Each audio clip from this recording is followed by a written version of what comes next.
Ang intense ng mga kaganapan ngayon sa abot kamay na pangarap sapagkat mangyayari na nga ang pinakakinakatakot ni Zoe, na mabuking na ang matagal na niyang sikreto.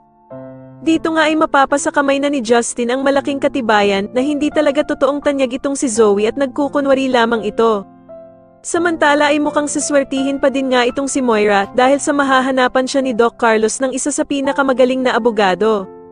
Kaya naman sa sobrang takot nga ni Giselle na makalaya si Moira, ay agad niyang pupuntahan si Madam Lotes para humingi ng tulong dito upang hindi na nga daw makalabas ng kulungan itong si Moira. Gagawa naman agad ng aksyon ito ni Madam Lotes at dito nga ay ipapatawag niya si Moira sa kanyang kwarto at tatakutin niya nga ito na hindi na daw ito makakalaya habang buhay. Pero pagmamalakihan nga lang siya ni Moira at sasabihin ito na ang abogado niya nga daw ang pinakamagaling sa buong universe kaya naman ay siguradong makakapagpiyansa siya. Sobrang ikakainit naman ito ng ulo ni Madam Lotes at dito nga ay lalabasan niya ng kutsilyo itong si Moira at sasabihin niya na kung paano nga daw kung tuluyan na niya ito.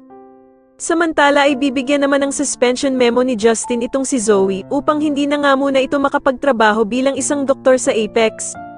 Ikakagulat naman ito ng sobra ni Zoe at sasabihan nga siya ni Justin na makakasira lamang siya ng pangalan ng Apex dahil sa mga nangyayari sa kanilang mag-ina.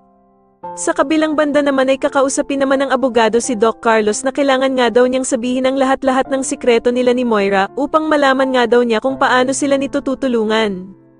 Sa tingin niyo dapat na nga bang mapatalsik ng Apex itong si Zoe at umamin nga kaya si Doc Carlos sa mga sikreto nila ni Moira, mas lalo na nga talagang nagiging exciting ang mga susunod na kaganapan kaya naman ay mas lalo pa nating abangan ang mas lalong gumigandang abot kamay na pangarap. Maraming salamat po sa inyong panonood at sana po ay masubscribe niyo ako. Maraming salamat po.